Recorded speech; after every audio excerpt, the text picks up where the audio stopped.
We've spent the last few days exploring Cape Lookout on South Core Banks, which is part of the Outer Banks in North Carolina. We got some amazing surfing in, some kiteboarding and wing foiling, and plenty of beach driving, and it's been amazing being out here just basically all by ourselves on this isolated beach and just checking out everything that Cape Lookout has to offer. It's our last day here, we're cruising off the island, but before we leave, we wanted to see what the Cape Lookout Historic Village is all about. Hi, my name is Billy. I'm Sierra, and this is our dog Jetty. We usually live and travel on a boat, a few different boats in fact. But now we are driving across the country as our new boat is being built. Join us on this all-new Terra Tula adventure as we drive, bike, hike, paddle, and sail across the good old USA. Don't forget to subscribe. Oh, and we just found out that we're in a tropical storm warning. Yeah, I was on like Google Maps this morning, like trying to figure out our next stop, and it had a little symbol. Click on it, it says tropical storm warning for this area, apparently. We're getting off the island in about an hour, so be all right.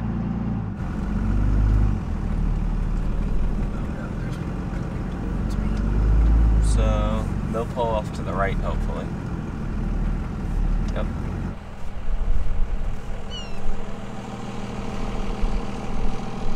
That's I was just saying this house was built in 1907, but originally it was built by right next to the lighthouse over there, and it was as living quarters for the lighthouse attendant.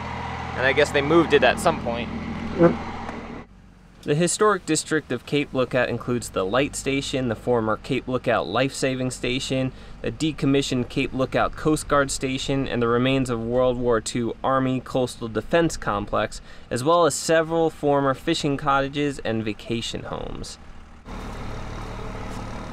So this building is an old life-saving station. They built a bunch of these along the East Coast, and there's actually one right by Jupiter up in Stewart on Hutchinson Island, that life-saving station at Gilbert's Bar, it's called. Sometime, I think in the early 1900s, the Coast Guard absorbed all the life-saving stations. In World War II, it was a Navy radio station, something like that. And then at some point, it turned into some sort of surplus building for someone. I like the history of the life-saving stations because there was like 13 or 16 or something built along the East Coast up and down, and their sole purpose was to save shipwrecked sailors who got shipwrecked on these outer shoals and bars and stuff like that. That's so cute.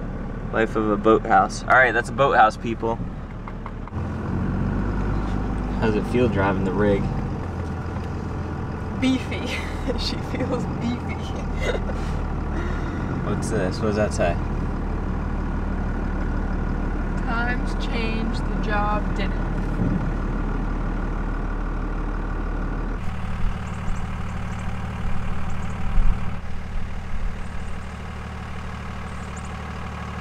So this is a Coast Guard station, and I guess during World War II, again, the Navy used it as well, and it was a navigational radio compass, or they operated a navigational radio compass here during World War II. There's the lighthouse. She's, what would you call that pattern? She's not Diamond. striped. Diamond. Yeah, she's diamond.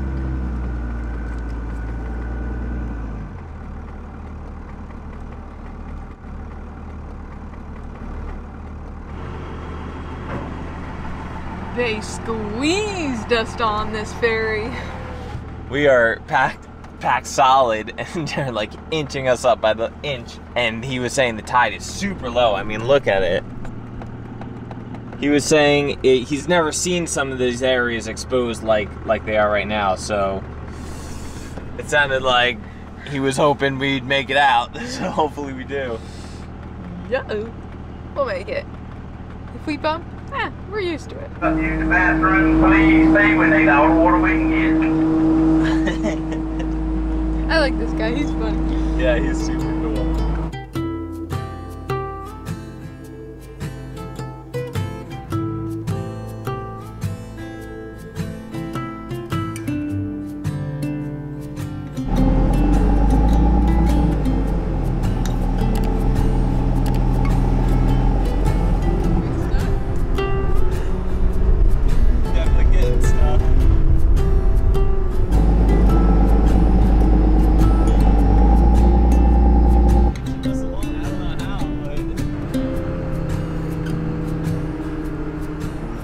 thoroughly enjoyed our time on Cape Lookout, but it's time to get back on the ferry and get back on the road to continue our cross-country journey. Before we head cross-country, we're gonna head north a little bit and visit our friend in Virginia, stop at my dad's on Long Island, and then we'll head west. I think he did it. I think he got us out. He's a skilled man. I don't know how Captain did that, but he got us out of there. Really curious what the propulsion is under here. And how much our draft actually is. It seems like maybe it's single screw, but he's got thrusters and he was like thrusting it back and forth and like maybe pushing the sediment out of the way or something. That's kind of what it seemed like. If anybody were to get voted off the ship, it would have been us, because we definitely weigh the most. Yeah. I think they would have pushed us off. Would have rolled us off. You guys are too fat. Goodbye.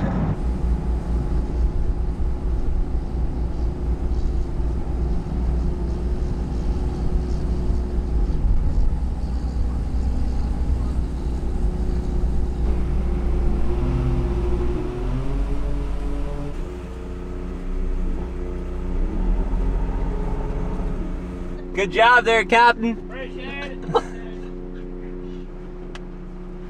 And it gets a little fuzzy once in a while.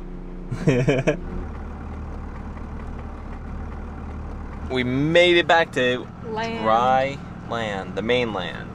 We got two important things we got to do before we really hit the road again, and that's air up our tires. There's 2 air up stations right over here, which is pretty cool. So we'll just await our turn there, and then we got to give this truck a good bath. Hit some sort of car wash. Hopefully we can find one that's tall enough and big enough for us, like a do-it-yourself car wash type place, and give everything a good, really good rinse with fresh water and get all the salt and sand off of the rig.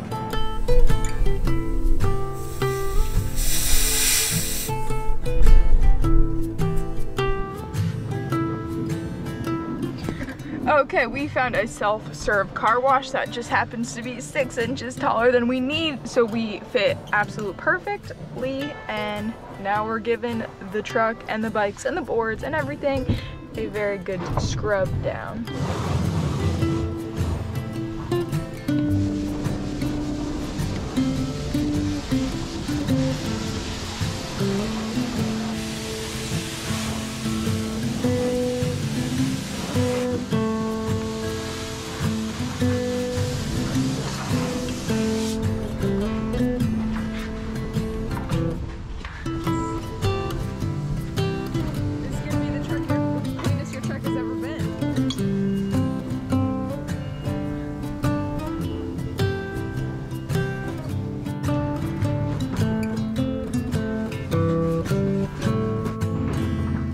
Could have been really bad.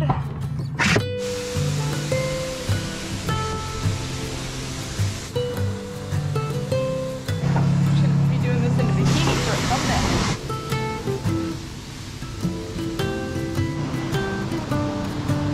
We could even give Jetty a bath. Now, do you want a bath? Very good.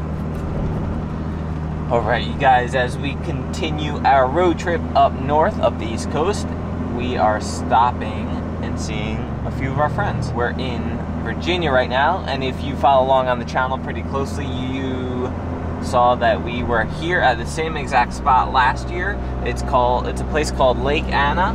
Our friend Paul has a house here, and their group of friends always come here and they hang out and they go on the boats and go on the lake and go water skiing and wakeboarding and all that stuff. So last summer we were here and we had the Highfield rib and we did a little bit of wakeboarding and just had a great time on the lake. This time around, the only ones who are here are ourselves and our friend Brendan. So we're just gonna hang out at the lake for a few hours and do some water sports. Yeah!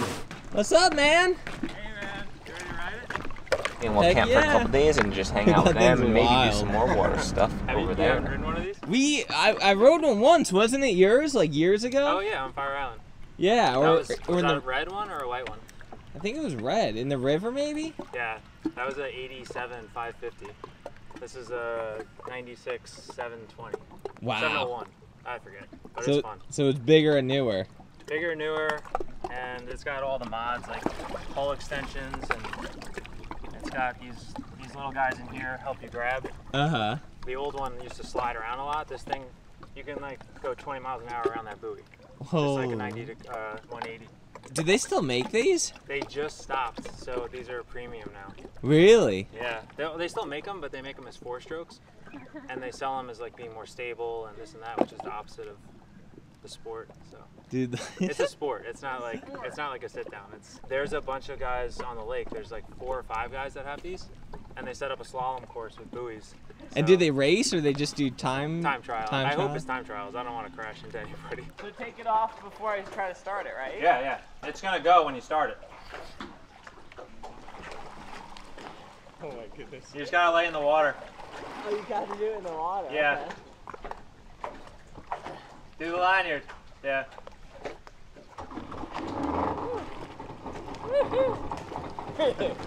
Tickles though. You gotta be careful with that. Yeah, just head straight out. It's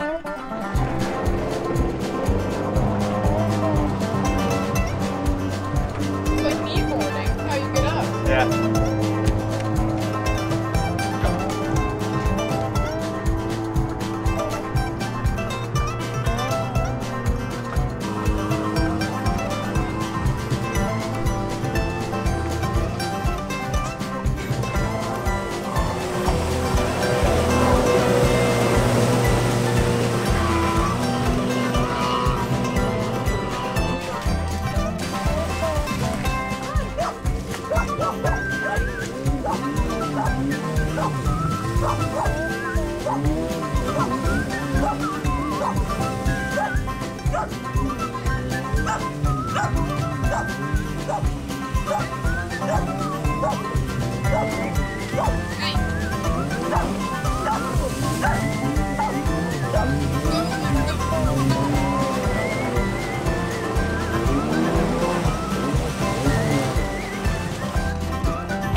Terra, sunglasses! Terra! Terra! Oh, there they go. Sunglasses!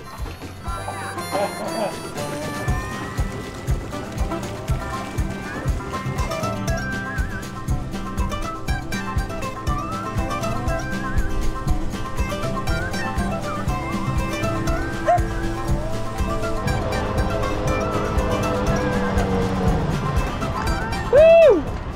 Go faster! That's normal.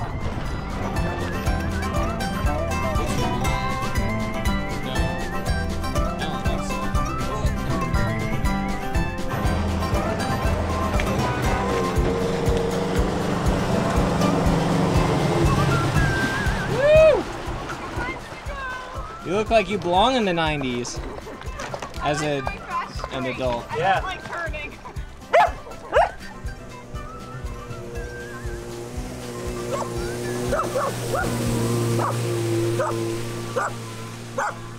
Brendan's first time on a foil. We're gonna see if we can get him up and foiling. It's pretty easy. Learning behind the boat's the second easiest way to learn how to hide your foil. The E-foils are by far the easiest, but behind the boat's definitely the second easiest. And then behind the wing and behind the kite is pretty tough. If anyone's looking to get into wing foiling or kite foiling, definitely learning how to foil behind the boat is the way to go. And then learning the kite or the wing separately is the way to go, and then put them together. A little more speed.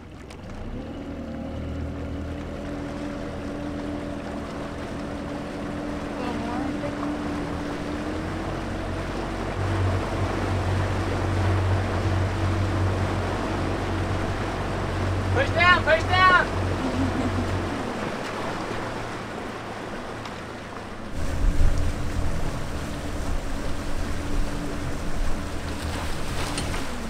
So we have the biggest front foil wing, the 1900 or 1950 or whatever, which is a great wing to start on because it's so stable. You can get up foiling in really low speeds, so it's not so scary or anything.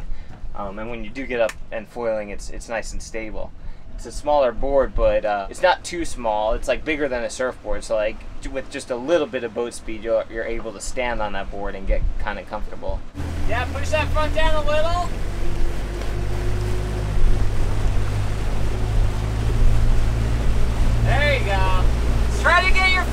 right in the middle of the wax and your back foot on the black.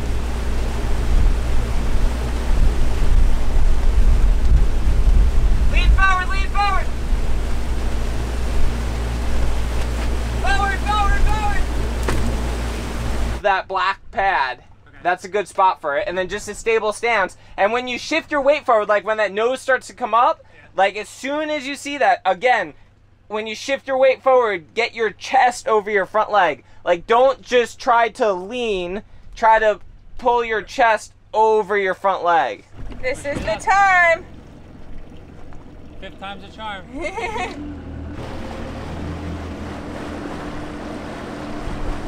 Push down, push down. Forward, forward. There you go. Forward again. Good, yeah.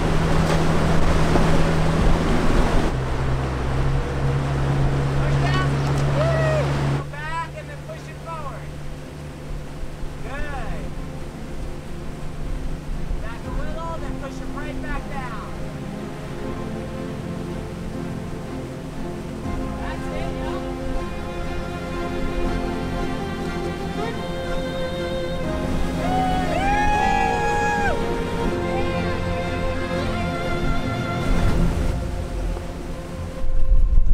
Down low. Oh no, no, no. I haven't done this one behind the boat yet.